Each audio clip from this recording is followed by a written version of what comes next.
Este livro é a mais extraordinária obra da literatura que este mundo já viu. A Bíblia superou em vendas qualquer outra publicação, tendo sido traduzida para mais idiomas que qualquer outra. Algumas pessoas eram tão devotas à crença de este ser o livro da Palavra de Deus que estavam dispostas até morrer neste propósito. Sob o poder de Nero, eles foram devorados por leões ou queimados, presos a estacas por Bloody Mary, a rainha da Inglaterra. Outros usaram este mesmo livro como justificativa para as cruzadas que ceifaram centenas de milhares de vidas inocentes. Esta é a história de como a Bíblia sobreviveu desde os tempos de Moisés até alcançar as margens da América no Mayflower. Numa distribuição Buena Vista Filmes,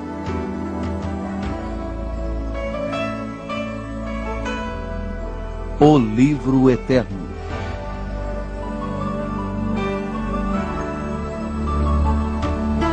A história da Bíblia.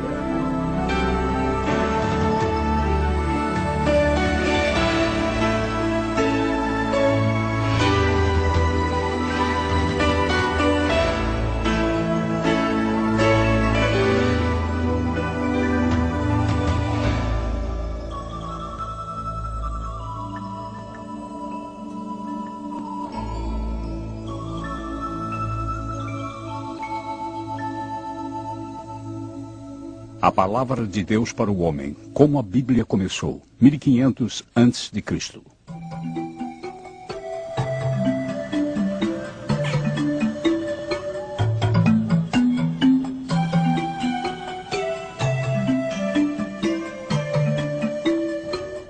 A primeira comunicação escrita por Deus ao homem foi chamada de Decálogo, que significa 10 palavras. Você e eu conhecemos como os 10 mandamentos.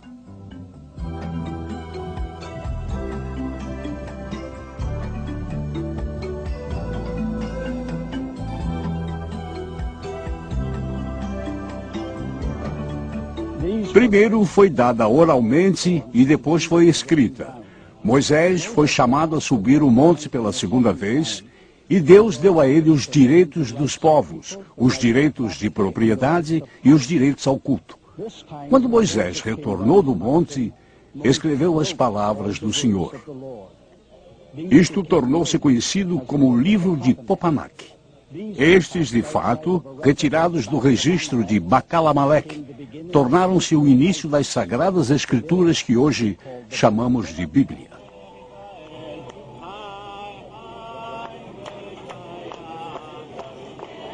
Foram 1500 anos para compilar.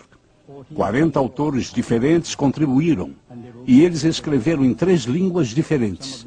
Alguns usaram poesia, outros história e outros biografias.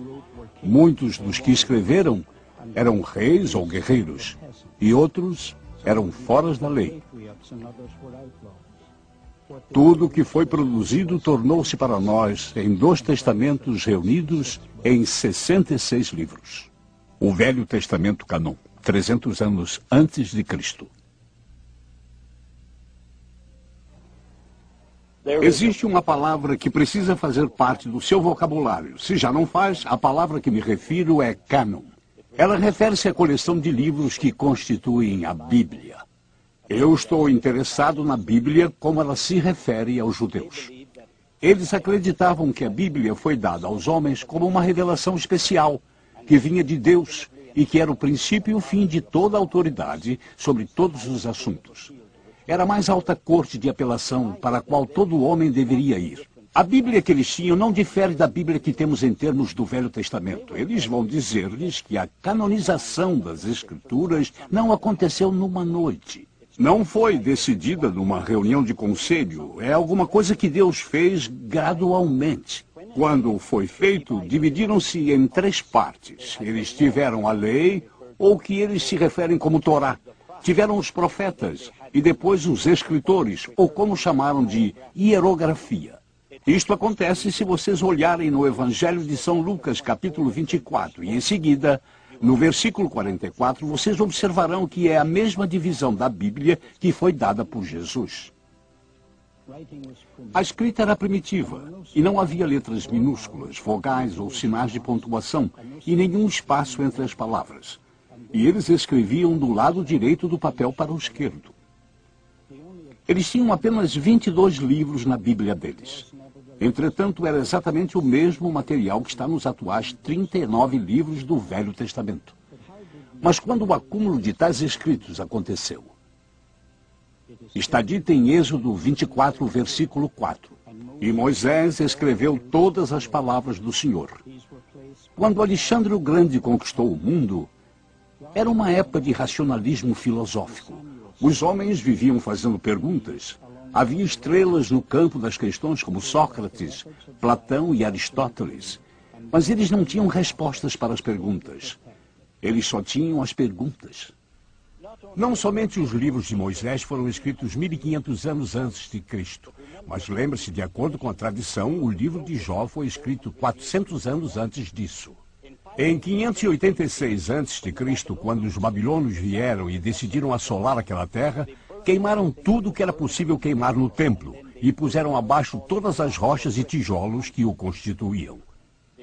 Eles levaram o povo cativo e assim o mantiveram por 70 anos. Após todo esse tempo, quando voltaram do cativeiro, se espalharam por todo o mundo.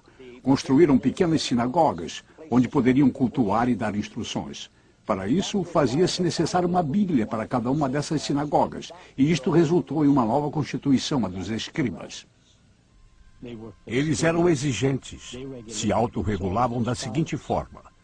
Poderiam apenas usar peles de animais limpos, fosse para escrever ou para encadernar os manuscritos. Cada página não poderia ter menos que 48 linhas, e nem mais que 60. A tinta usada deveria ser preta e de uma receita especial. Deveriam pronunciar em voz alta cada palavra que estava sendo escrita. Deveriam limpar a caneta e se lavarem por inteiro antes de escrever a palavra Jeová. E toda vez que escreviam, deveria então haver uma revisão em 30 dias. E se 3 páginas precisassem de correção, todo o documento deveria ser refeito. As letras, palavras e parágrafos deveriam ser contados, e o documento tornava-se inválido se 2 letras apenas se juntassem. Os manuscritos só poderiam ser guardados em lugares sagrados, e todos os velhos e usados documentos eram enterrados numa cerimônia especial. Antes da invenção da imprensa, esse processo sacrificante contribuiu para a notável precisão das escrituras, quando comparadas às recentes descobertas arqueológicas. A influência grega, 250 a.C.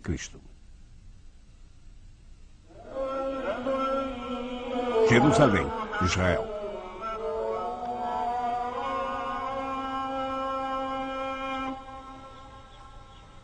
Quando Alexandre o Grande conquistou o mundo, era a época dos raciocínios filosóficos. O homem vivia se questionando.